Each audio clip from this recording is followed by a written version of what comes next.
Kata bijak hari ini, misteri kehidupan yang tersembunyi. Diambil dari Pengkhotbah 2 ayatnya yang ke-14 dan ke-15. Mata orang berhikmat ada di kepalanya, sedangkan orang yang bodoh berjalan dalam kegelapan. Tetapi aku tahu bahwa nasib yang sama menimpa mereka semua. Maka aku berkata dalam hati, nasib yang menimpa orang bodoh juga akan menimpa aku. Untuk apa aku ini dulu begitu berhikmat? Lalu aku berkata dalam hati bahwa ini pun sia-sia.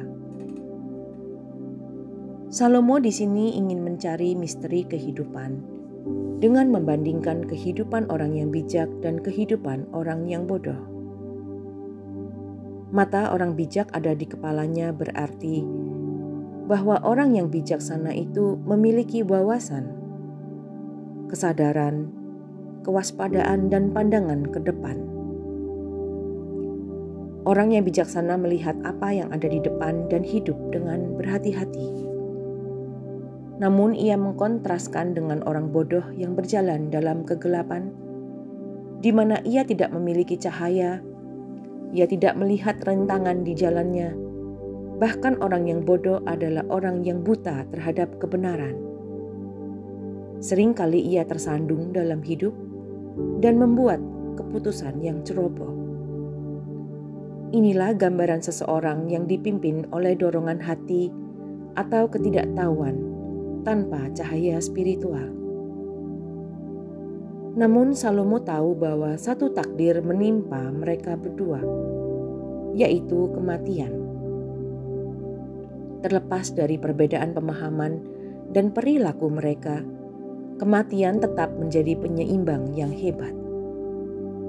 Ya, hikmat memang membantu kita hidup lebih baik, tetapi tidak dapat mengubah takdir akhir kita. Sebagaimana nasib adalah sesuatu yang terjadi tanpa perencanaan atau campur tangan manusia. Kita tidak tahu kapan ajal memanggil kita, hanya Tuhanlah yang tahu, dan Dia yang berpegang atas seluruh kehidupan kita. Dan di sini ketika kita berbicara bahwa orang yang membenci kebijaksanaan adalah orang yang bodoh, sebab mereka hanya mempercayai apa yang mereka anggap benar. Dan ini pun tidak akan menyelamatkan mereka juga. Kata bijak hari ini mengingatkan kita bahwa nilai kebijaksanaan pada akhirnya tidak berarti dan tanpa tujuan. Bukan karena pada dasarnya buruk, melainkan karena kebijaksanaan tidak dapat menyelamatkan atau memberikan kepada kita kehidupan kekal. Ayat ini merupakan titik balik dan menyingkapkan pergulatan Salomo dengan kefanaan. Dan kesadarannya bahwa hikmat saja tidak dapat memberikan tujuan akhir atau kehidupan kekal. Maka ia tidak menyesali bahwa nasib orang bijak sama dengan orang bodoh. Melainkan ia menyadari bahwa kehidupan tanpa Tuhan adalah kehidupan yang sia-sia. Jika kita adalah seorang yang percaya kepada Kristus, ingatlah bahwa Kristus memberikan kepada kita janji rumah surgawi yang telah Ia persiapkan.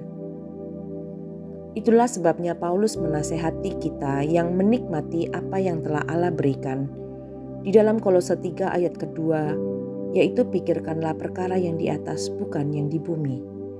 Tuhan memberikan kepada kita karunia untuk menikmati, tetapi jangan mencoba mencari surga di bumi.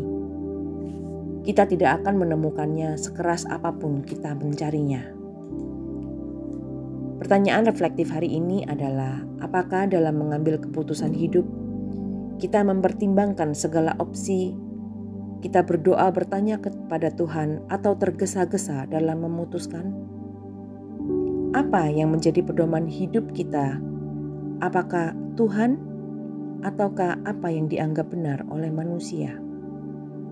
Mari kita berdoa. Terima kasih Tuhan untuk kata bijak hari ini. Bantulah kami hari ini untuk menyadari bahwa kami memerlukan tuntunan Roh Kudus, sehingga menerangi setiap langkah kami.